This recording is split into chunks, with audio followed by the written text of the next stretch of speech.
নমস্কাৰ মই শ্ৰী ৰক্তিমাস মহন্তে আপোনালোক সকলোকে স্বাগতম জনাইছো এই চেনেলটোত আৰু সদায় দৰে আজিও আমাৰ লগত আছে বাস্তু কনসালটেন্ট ডক্টৰ মেনকা নমস্কাৰ আৰু আজি আমি এটা বিশেষ টপিক লৈ আহিছো এয়া হৈছে পূজা ঘৰ আমি পূজা ঘৰটো কেনেদৰে সজাব লাগে আৰু কেনেদৰে সজাই কেনেদৰে আমি কি ফালৰ পৰা কেনেদৰে উপকৃত হ'ব পাৰো সেইবিলাক আমি ডিটেইলত জানিম তেন্তে আহকচোন জানো আসলে পূজা ঘৰ এখনত এটা পূজা ঘৰ লাগে জনে যেনেকৈ পূজা কৰক যাৰ যেনেকুৱা নিয়ম সেই নিয়ম অনুযায়ী এটুকুৰা শুদ্ধ জেগা পূজা ঘৰ মানে এটা শুদ্ধ জেগা যাতে গা পা ধুই তাত যাৰ যেনেকুৱা নিয়ম সেই নিয়মত অকণমান শক্তিৰ লগত ৰিলেশ্যন ৰাখিব পাৰে বা পূজা পাঠ কৰিব পাৰে যোন ধৰ্মৰে নহওক তেওঁলোকে তেনেকৈ কৰিলে এটা এনাৰ্জি পায় গোটেই দিনটোৰ কাৰণে গতিকে এখন ঘৰত এটা পূজা ঘৰ খুব দৰকাৰী গতিকে সেই পূজা ঘৰটো আমি ক'ত ল'ম তাৰ এটা নিৰ্দিষ্ট দিশ আছে ক'ত কৰিলে আমি এনাৰ্জিটো পাম গতিকে সেই বস্তুটোৱে মই ধুনীয়াকৈ বুজাই দিছোঁ এটা ঘৰ থাকে মানুহৰ এনেকৈ ধৰক মানুহৰ ঘৰ এটা আছে এনেকৈ বনাইছে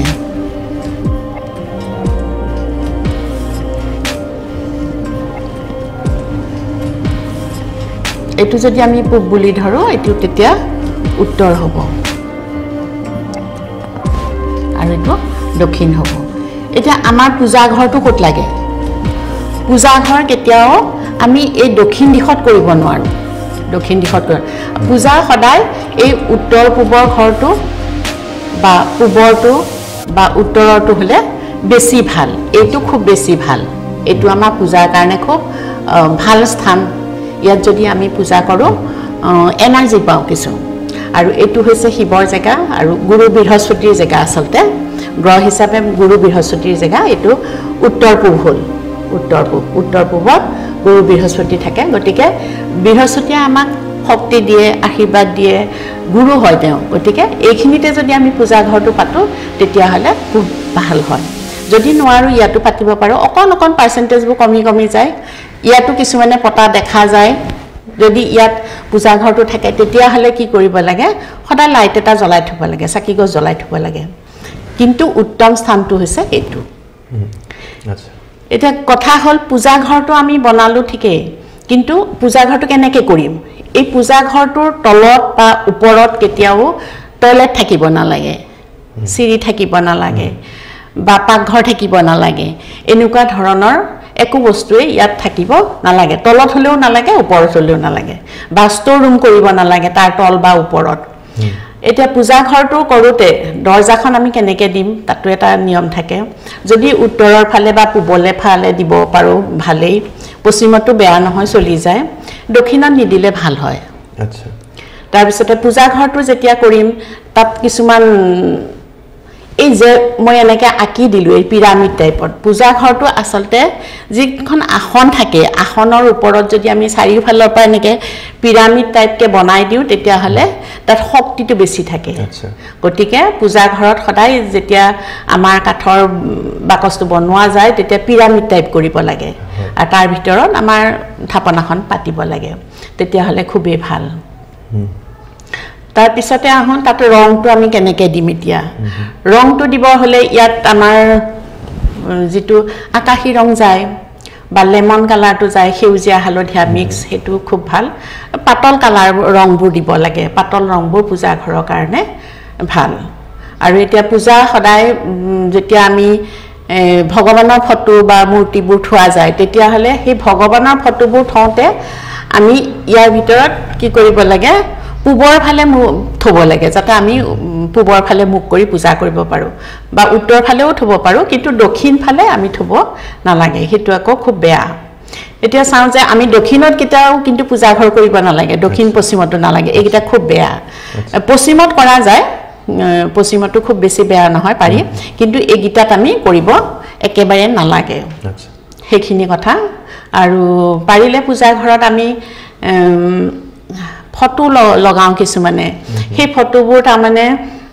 কাজিয়া লগা ফটো হিংস্ৰ জন্তু জানোৱাৰৰ ফটো এইবোৰ আমি লগাব নালাগে আৰু পূজা ঘৰটো কেতিয়াও শোৱনি কোঠাত ৰাখিব নালাগে বহুতে শোৱা কোঠাতে পূজা ঘৰটো কৰি দিছে যদি খুব দিগদাৰ হয় এটাই ৰুম হয় তেতিয়াতো আমি ৰাখিবই লাগিব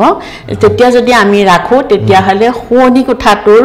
উত্তৰ পূব দিশৰ ফালে থৈ পেলাই অকমান কাপোৰৰে হলেও আৰবেৰ কৰি থব লাগে তেতিয়া সেই এনাৰ্জিটো পোৱা যায় গতিকে সেইখিনিয়ে কথা পূজা ঘৰৰ বিষয়ে আৰু পূজা ঘৰত আৰু এটা কথা পূজা ঘৰৰ দুৱাৰখন আমি কেনেকৈ দিম দুৱাৰখনৰ কথা আহে দুৱাৰখন সদায় কাঠৰ হ'ব লাগে আৰু দুটা পাল্লাৰ হ'ব লাগে কাঠৰ দুৱাৰ দিব লাগে আৰু দুৱাৰ দলিটো থাকিব লাগে এই যেটো দুৱাৰখন লগোৱা চৌকাঠটো থাকে সেই চৌকাঠটোৰ তলৰ কাঠডালো থাকিব লাগে দুৱাৰ দলিটো লাগে দুৱাৰ দলিটোৰ আসলতে শিৱ থাকে সেইডালত সেৱা কৰি পেলাইহে আমি ৰুমটোত সোমোৱা যায় গতিকে দুৱাৰ দলি এটা দিব আৰু দুটা পাল্লা কৰিব আচ্ছা দুৱাৰখন হয় এখিনি হৈছে আমাৰ পূজা ঘৰৰ বিষয়ে আৰু তাতে যদি আমি এই পূজা ঘৰটো কেতিয়াবা আমি পূজা পাঠ কৰো পূজা পাঠ কৰিলে হোম কৰা দেখা যায় যেতিয়া আমি এই অগ্নি জুই দিও তাত তেতিয়া জুই দিলে আসলতে কি হয়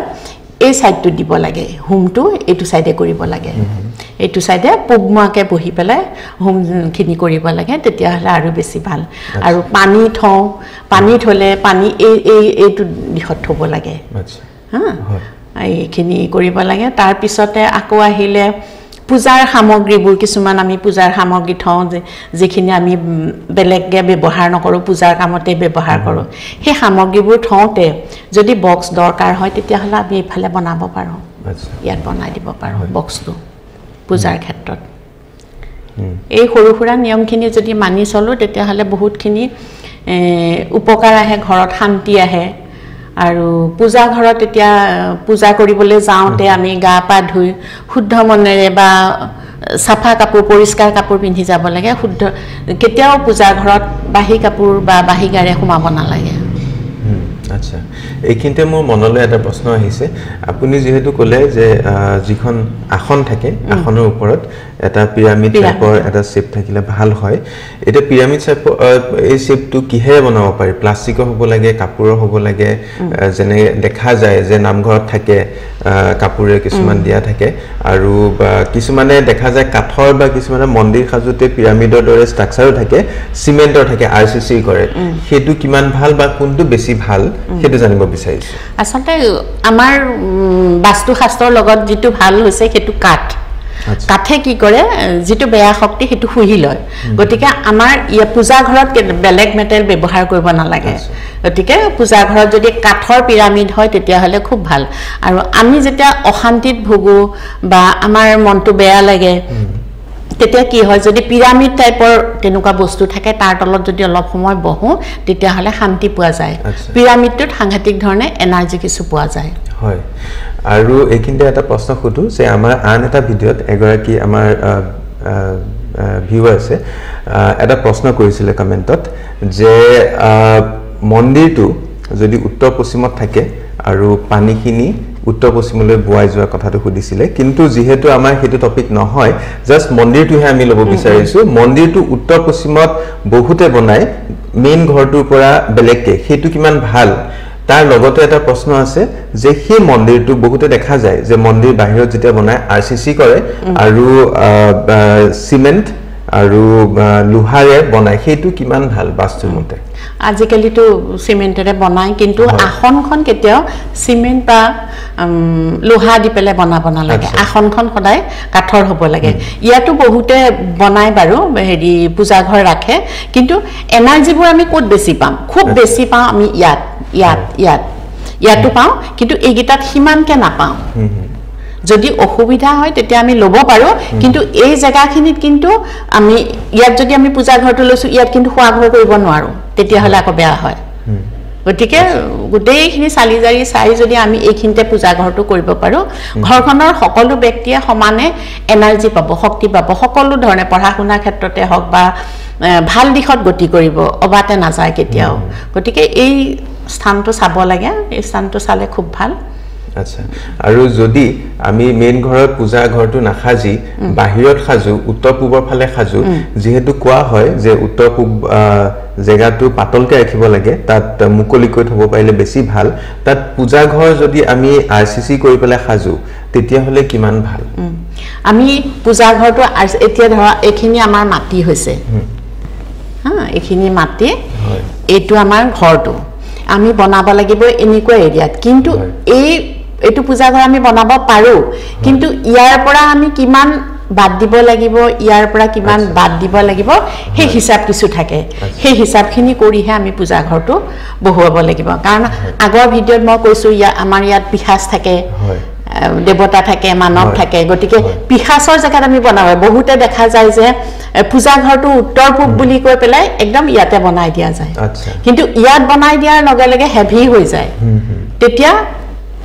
উত্তৰ পূবত বনাব লাগে কিন্তু এই একদম কৰ্নাৰটোত বনাব নালাগে তেতিয়া আকৌ ক্ষতি কৰিব তাৰ নিৰ্দিষ্ট কিছু যোগ থাকে সেই যোগটো আমি কেনেকৈ পাব পাৰো যোগটো আমি পাব পাৰো প্ৰত্যেক মানুহৰে মাটিৰ যোগবোৰ বেলেগ বেলেগ হয় এই চাৰি সাইডৰ যোগ কেটা লাগিব তাৰ পিছত হেখিনি উলিয়াই পেলাই তেনেকৈ দিয়া হয় আচ্ছা ঠিক আছে আৰু যদি একেবাৰে সুগত যি সকলে বনাইছে তেখেত সকলে তাৰ প্ৰতিকাৰ কৰিব পাৰে নেকি কিবা আসলে কি হয় হিমাৰ লগত কেতিয়াও নালাগে প্ৰতিকাৰে ইমান বেছি কাম নিদিয়ে তথাপিও যদি বনাইছে তেওঁলোকে অকমান শিৱ মন্দিৰত যাব পাৰে বা শিৱ পূজা এভাগ কৰি থাকিব পাৰে কিন্তু যেতিয়াই পাৰে তেওঁলোকে এই মন্দিৰটো অলপ গেপটো কিন্তু খুব দৰকাৰী কাৰণ এই আমাৰ চাৰিওফালে মই সদায় কৈ আহিছো আমাৰ পিখাস ঘূৰি থাকে গতিকে তেওঁলোকে দিগদাৰ পালে মানুহখিনিক ক্ষতি কৰিব হয় ইয়াতে আৰু এটা প্ৰশ্ন খুদু মোৰ লগতে হয়তো দৰ্শক বন্ধুসকলে জানিব বিচাৰিছে যে উত্তৰ পূবত এই জায়গাটোত যদি একেবাৰে কোণত যদি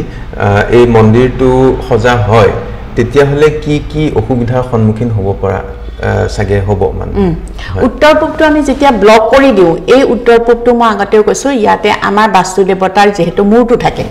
মূৰটো যেতিয়া ব্লক হৈ যায় একো বস্তুৱে কাম নিদিয়ে মূৰে যেতিয়া কাম নকৰে মানুহজনৰ কাম নাইকিয়া হৈ যায় গতিকে সেই মূৰটো অৰ্থাৎ এই চুকটো নৰ্থ ইষ্ট চুকটো একদম কেতিয়াও ব্লক কৰিব নালাগে পূজা ঘৰে হওক বা পাকঘৰে হওক বা ৰুমেই হওক ব্লক কৰিব নালাগে আচ্ছা গতিকে আপোনালোকে জানিলে যে উত্তৰ পূবত তেনে ধৰণে থাকিলে কি হ'ব পাৰি বা আছে যদি কি ধৰণে প্ৰতিকাৰ কৰিব লাগে হেয়াও জানিলে যদিও তেখেতে কৈছে যে প্ৰতিকাৰে ইমান বেছি এই ক্ষেত্ৰত কাম নিদিয়ে আৰু এইখিনিও জানিলে যে ঘৰৰ কোনটো জেগাত কোন দিশত পূজা ঘৰ থাকিলে ভাল আৰু কি ভাল হ'ব পাৰে গতিকে এইখিনতে আমাৰ এই টপিকটো মূল টপিকটো আমি সামৰণি মাৰিছো আৰু এইখিনতে এই সুযোগতে আপোনালোকক ক'ব বিচাৰিছো যে বাস্তুবিদ্যা বুলি এইখন কিতাপ আছে বাস্তুবিদ ডক্টৰ মেনকা মহন্ত গতিকে এই কিতাপখনত ইয়াতে আপোনালোকে যিমানবোৰ বস্তু দেখি আছে সেই বস্তুবোৰ ইয়াতে ডিটেইল ভাৱে বিশদভাৱে বিৱৰণ দিয়া আছে আৰু বেলেগ ধৰণৰ ছবিৰ আকাৰে ইয়াতে দিয়া আছে গতিকে ইয়াতে দেখিবলৈ পাব ছবি আকাৰে আপোনালোকক ডিটেইল ভাৱে ইয়াতে বুজোৱা হৈছে গতিকে যদি আপোনালোকে এই কিতাপখন বিচাৰে তেন্তে আমাক যোগাযোগ কৰিব পাৰে মই ফোন নম্বৰটো কৈ দিছো 9435559305 এই নম্বৰটোত ফোন কৰি আপোনালোকে জানিব পাৰে কেনেদৰে এই কিতাপখন আপোনালোকে ক্ৰয় কৰিব পাৰিব আৰু হোৱাটছএপো কৰিব পাৰে হোৱাটছএপতো আপোনালোকৰ প্ৰশ্নৰ উত্তৰ দিয়া হ'ব গতিকে যদি বিচাৰিছে তেন্তে সোনকালতে এই তলটো দিয়া আছে নম্বৰটোত ফোন কৰিব পাৰে আকৌ এবাৰ কৈ দিছো 9435559305 এতিয়া আৰু এটা আনাউন্সমেন্ট কৰিব বিচাৰিছো ভাল খবৰ যে যি সকল সদায়কৰ ব্যক্তিয়ে বাস্তু শিকিব বিচাৰিছে তেখেত সকলে এতিয়া শিকিব পাৰে আমাৰ ইয়ালৈ আহি শিকিব পাৰে বা অনলাইন কোৰ্সো কৰাৰ কাৰণে আমি এটা ব্যৱস্থা কৰিছো য'ত আপোনালোকক ভিডিও কনফাৰেন্সিং দ্বাৰা অনলাইন লাইভ শিকোৱা হ'ব যদিহে আপোনালোকে শিকিব বিচাৰিছে তেন্তে সেই একেটা নম্বৰতে আপোনালোকে ফোন কৰি পেলাই আমাৰ পৰা ডিটেইল জানিব বিচাৰে কেনে ধৰণে যোগাযোগ আপোনালোকে কি ডিটেইল আমি বুজাই দিম আকৌ এবাৰ কৈছো নম্বৰটো 9435559305 এতিয়া সদায় দৰে আমি এটা টিপস লম বাস্তু টিপস বাস্তু হিচাপে আসলতে যেটো আমাৰ ঘৰ বনাওতে এটা বিম পৰে সেই বিমটোৰ তলত কেতিয়াও পঢ়িব নালাগে শুব নালাগে বা খাব নালাগে বিমৰ তলত বহি একো কামে আমি কৰিব নালাগে যদি পঢ়া শুনা কৰে তেতিয়াহ'লে পঢ়া শুনাৰ যিটো মনোযোগটো নাইকিয়া হয় যিমান পঢ়িলেও মনত নৰয় আকৌ তাৰ তলত যদি বিছনা থাকে বিছনাত শুলে ভাল টোপনি নাহে যদি হাজবেণ্ড ৱাইফ তেনেকৈ শুৱে তেতিয়াহ'লে কি হয় তেওঁলোকৰ মাজত বিভেদ ভাৱৰ সৃষ্টি হয় এনেকৈ যদি বহুদিন শুই থাকে তেওঁলোকৰ মাজত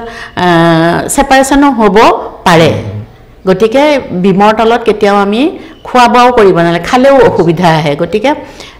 এইখিনি নালাগে আৰু তাৰ প্ৰতিকাৰটো মই কৈ দিছোঁ বিমৰ তলত যদি তেনেকৈ বিম যদি ৰুমৰ ভিতৰত ওলাই আছে সেই বিমটো ঢাকি পেলাই ফল চিলিং দিব পাৰে নহ'লে তাৰ তলত লাইট জ্বলাব লাগে লাইটে মানে হেৰি কৰে